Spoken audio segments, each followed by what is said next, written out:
Alors, je passe la parole à Roland Ruellan, qui va, je pense d'ailleurs, répondre un peu à la question que je posais tout à l'heure sur, effectivement, la pensée de Jean-Jacques Dutpérou sur la place et le rôle des complémentaires dans la protection sociale. À vous, Roland. Ah d'accord, merci beaucoup.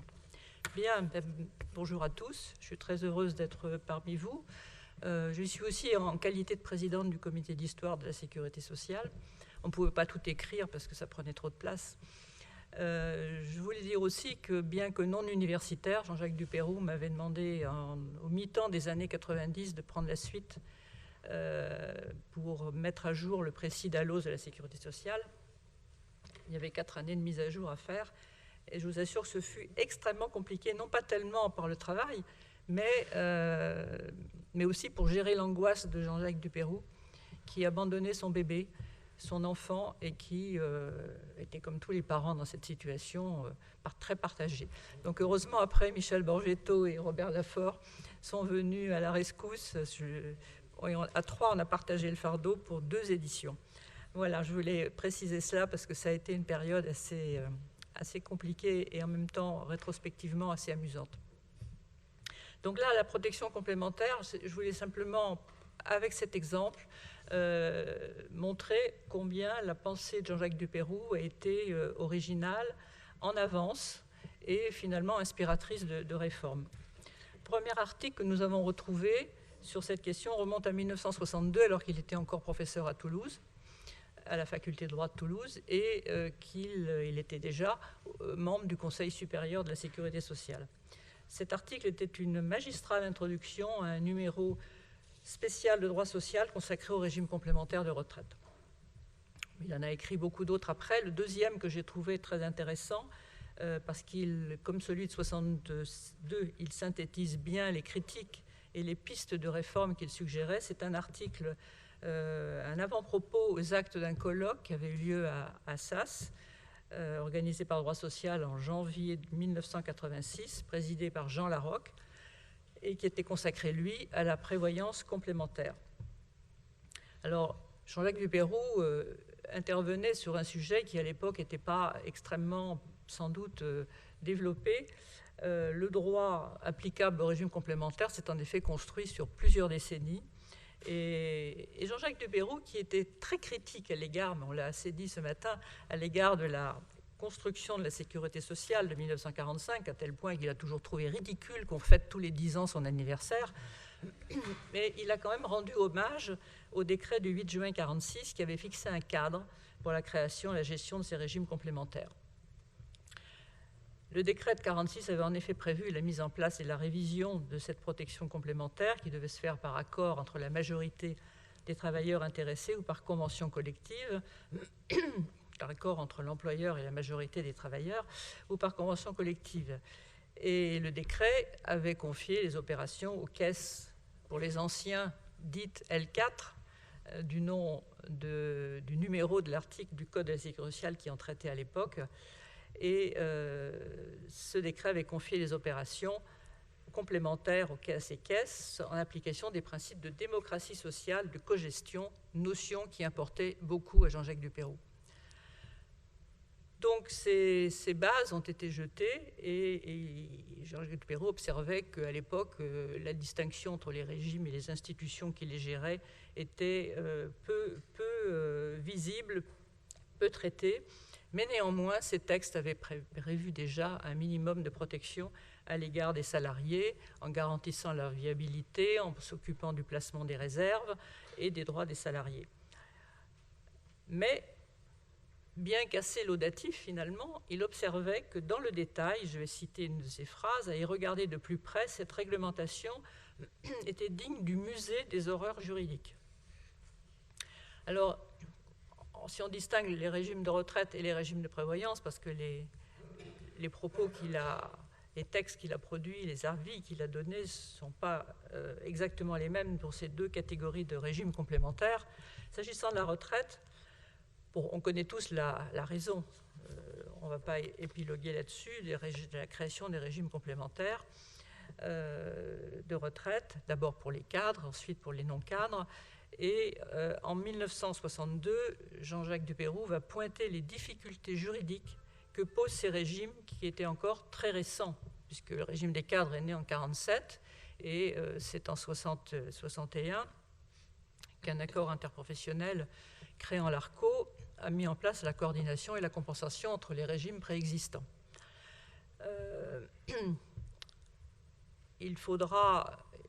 L'ambition de l'ARCO, c'était de permettre à ce que tous les salariés aient une protection complémentaire. Mais il faudra finalement une loi en 1972 pour y parvenir, et cette loi, à la demande des partenaires sociaux, a donc prévu l'obligation d'affilier tous les salariés du secteur privé à un régime complémentaire de retraite. En 1962, Jean-Jacques Dupeyroux regrettait que la doctrine manifeste une indifférence quasi totale à l'égard des régimes complémentaires. Bon, je lui laisse la responsabilité de son propos, mais il disait soit ils sont d'origine réglementaire et à ce moment-là ils tombent dans le giron du droit de la sécurité sociale, soit ils sont d'origine conventionnelle et à ce moment-là ils relèvent du droit des contrats. Donc, que dire de plus? Mais il n'était pas satisfait du tout de cela. Il va démontrer dans ses articles, plusieurs articles, que ce n'est pas si simple et qu'on ne peut pas chercher à résoudre les problèmes que posent ces régimes en cherchant la solution dans le droit des contrats. En effet, estimait-il, ces régimes présentent des caractéristiques étrangères au droit des contrats. Ils ont un caractère collectif, ils s'inscrivent dans la durée, le facteur temps transforme les droits des cotisants en droits de tirage sur les futurs cotisants, et bien sûr, tout cela dépendra de la capacité des cotisants à honorer ces droits en fonction donc de l'équilibre démographique de ces régimes. C'est le principe de la répartition, et qui suppose donc un équilibre démographique entre les cotisants et les bénéficiaires. Et il appelait, Jean-Jacques Dupeyroux, à la nécessité de confronter les techniques financières utilisées par les régimes. Non, j'ai sauté une page, excusez-moi. Et il insistait effectivement, compte tenu du principe de répartition, qu'il fallait que l'affiliation soit obligatoire. Mais il s'interrogeait sur, on était en 62, il faut voir à l'époque que c'était vraiment les débuts. Il se demandait qu'est-ce qui se passerait si les employeurs cessaient de payer les cotisations. Alors il se rassurait en notant quand même que les conventions collectives ou les accords collectifs de l'ordonnance du 4 février 1959 imposaient l'adhésion à un régime complémentaire de toute une branche professionnelle. Et que ces régimes étant agréés et étendus par les pouvoirs publics, ils s'imposaient dans le champ conventionnel avec la même force obligatoire qu'un régime légal. Dès lors, disait-il, quelle différence y a-t-il entre un régime créé par décret, et, parce qu'il y avait des régimes complémentaires réglementaires aussi, et un régime créé par accord collectif, agréé par l'État? De son analyse des conditions de création de ces régimes, il concluait que ces accords présentent une autonomie suffisante pour que soit écartée l'application de principe des règles propres aux conventions collectives de travail. Il ajoutait que si la sécurité sociale légale ne constitue plus un compartiment du droit du travail, la sécurité sociale conventionnelle finira elle aussi par rompre ses liens avec celui-ci et par suivre la sécurité sociale légale. Mais il s'inquiétait quand même du fait que la pérennité de ces régimes n'était pas garantie, et dès lors qu'effectivement, il n'était pas garanti que les contractants restent liés par les mêmes solutions. Donc il appelait à la construction d'une véritable théorie générale de la répartition. Et il jugeait tout à fait étrange la contradiction qu'il y avait entre les impératifs des techniques financières, donc le principe de répartition, et ceux des techniques juridiques qui continuaient à s'accrocher au droit du travail et au droit des contrats. La loi de généralisation de 1972 apportera quelques réconforts, puisqu'elle assurera le renouvellement des assurés dans le temps.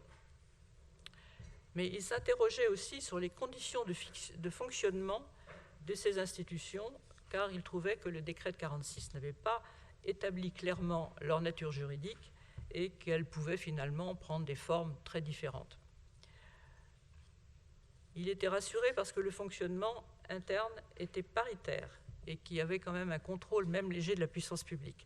Mais il appelait à la nécessité de confronter les techniques financières utilisées par les régimes complémentaires et par les régimes légaux, et notamment il était assez séduit par le système du point, adopté par les régimes complémentaires, et dont la commission Larocque en 1962, la commission Larocque d'études pour les problèmes de la vieillesse, proposait l'extension aux régimes légaux. Au total, Jean-Jacques du Pérou estimait que malgré quelques timides incursions dans le droit public, le domaine des régimes complémentaires de retraite, et il le déplorait, restait essentiellement celui du droit privé et qu'il ne s'agissait pas d'institutions investies d'une mission de service public, contrairement aux caisses de sécurité sociale, mais on leur reconnaîtra plus tard une mission d'intérêt général. Il concluait en se demandant si les difficultés apparaissant entre les institutions et les assurés devraient trouver leur solution dans le droit des contrats ou par référence au droit de la sécurité sociale, et il espérait qu'un droit commun de la sécurité sociale verrait le jour plus tard et qu'il rejoindrait donc la sécurité sociale légale. Dans plusieurs articles ultérieurs, il va démontrer que le droit du travail est inapte à résoudre les problèmes des régimes complémentaires, et il va particulièrement le démontrer à propos du conflit avec la JIRC, quand la JIRC a décidé en 1900, dans les années 90, de réduire les pensions en amputant les droits acquis par des points gratuits pour charges familiales. Donc là, la doctrine s'est partagée. Les uns estimaient que c'était normal, puisqu'il fallait appliquer les règles des contrats, et Jean-Jacques du Pérou considérait, lui, qu'on ne peut pas modifier les règles de calcul d'une pension déjà liquidée. On peut simplement en modifier le montant, mais pas les règles, pas le nombre de points. Et donc ça a créé au sein de l'université de grands débats. Il disait, il suffit, puisque c'est un régime en points, il suffit de baisser la valeur du point. Mais ce n'était pas ce que voulaient les partenaires sociaux, puisqu'ils voulaient s'attaquer uniquement aux droits gratuits, c'est-à-dire acquis sans contrepartie de cotisation. Donc, dans un premier temps, le tribunal de grande instance de Paris lui a donné tort, Jean-Jacques du Pérou. Il a estimé que l'intangibilité des droits liquidés était absolument impérative. Et par contre, la Cour de cassation, en novembre 1999, donnera raison à Jean-Jacques du Pérou en jugeant qu'on ne peut pas modifier les modalités de calcul de droits déjà liquidés. Voilà pour la retraite. Pour la prévoyance. Alors, la prévoyance, il a eu d'autres sujets d'intérêt, d'autres centres d'intérêt, puisque pour les régimes complémentaires de retraite, il a fini par considérer que, à défaut de règles suffisantes dans le Code de la sécurité sociale, il s'était créé un droit ARCO et un droit AGIRC fait par les partenaires sociaux. Mais par contre, pour la prévoyance, le corpus de règles était extrêmement insuffisant.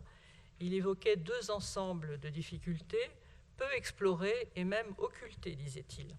D'une part, il fallait construire un droit de la prévoyance parce qu'il n'en avait pas. La notion de la prévoyance n'était même pas définie dans les textes en 45-46. Puisqu'à l'époque, elle intégrait absolument tout, même les retraites obligatoires, les retraites complémentaires obligatoires. Alors, une loi de 85 a quand même commencé à poser des limites entre retraite et prévoyance, en prévoyant un statut propre aux cotisations de prévoyance par rapport aux cotisations de la retraite. Et cela, c'était pour la déductibilité des règles des assiettes fiscales et sociales. Mais cela impliquait que soit établie une définition exacte de la prévoyance. Et ce qui le préoccupait beaucoup, c'est qu'aux gestionnaires historiques, c'est-à-dire les fameuses L4 et les mutualités, s'ajoutaient subrepticement les compagnies, les sociétés d'assurance, alors que les textes ne le prévoyaient pas. Et donc, ils s'en inquiétaient beaucoup, et d'autant plus que c'était des négociations directes entre assureurs et entreprises qui, au mépris des règles de droit, se mettaient en place.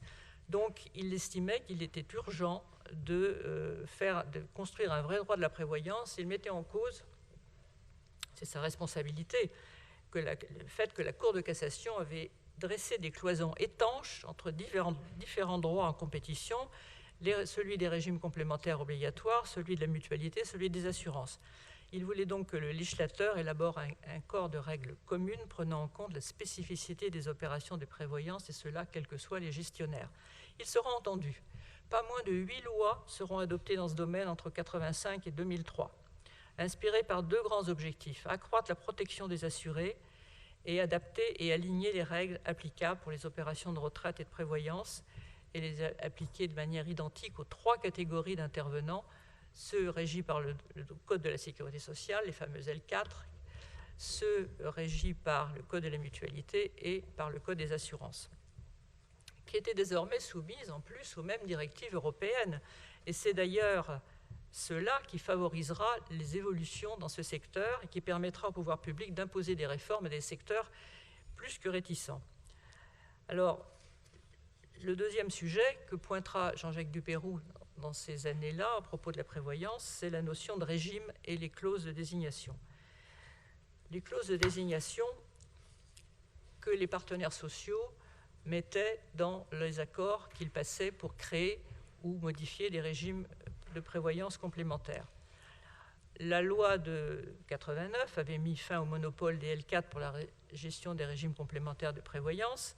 Dès lors, les assurances pouvaient officiellement et juridiquement, légalement, gérer ce type de régime, mais elles contestaient le fait que les partenaires sociaux continuaient de confier leur gestion au L4 ou aux mutuelles, plutôt au L4, aux institutions de prévoyance, comme on disait.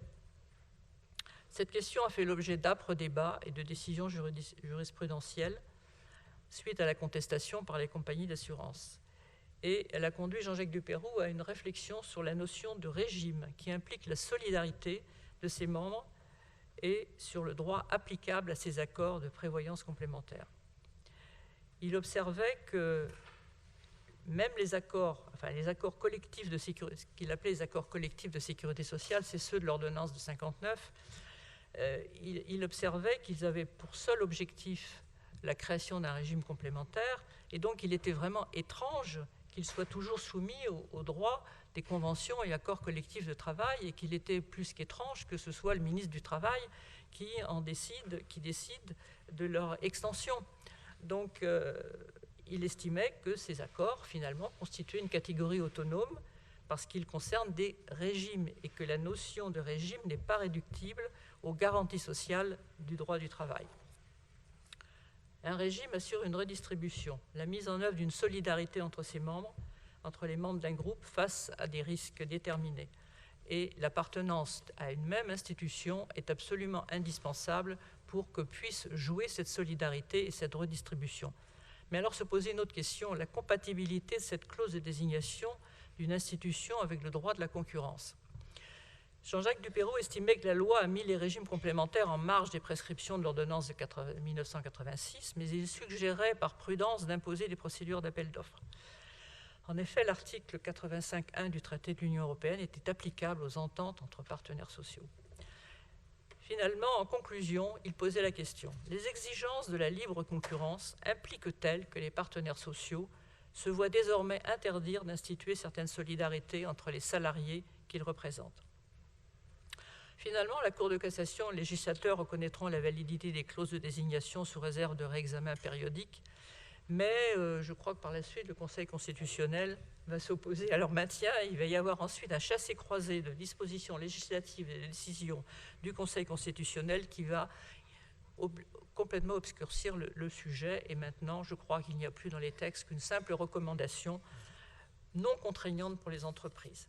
Voilà, je vous remercie de votre attention.